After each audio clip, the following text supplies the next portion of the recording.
ئێمەوەکو لقی ڕانیە ڕێکخراوی خوشکانی ئیسلامی کوردستان لە بۆنەی هەفتەی باڵاپۆشیە بۆ بۆنەوە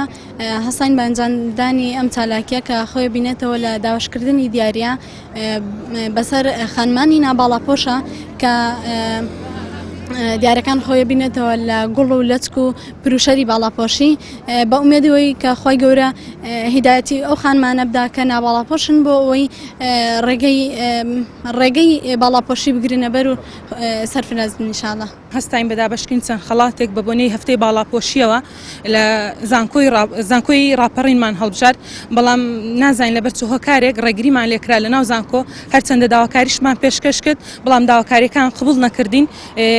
وەکو لە بۆنەکانی کەدا دێڵم بۆنەی ڤالانتاینیان بۆنێکی ترە دەڵن لە ژوورەوە بیکەم، بەڵام وەکو بۆنێکی ئاینی ئاوا کە هیچ شتێکی تێدا نیە ببێتە هۆی بڵاوبوونەوەی خراپەیان شتێکی خراپ بێت، ڕێگریان لێکردین لە ژوورەوە بە ناچاری لە بەردەم زانکۆ ئەنجامماندا.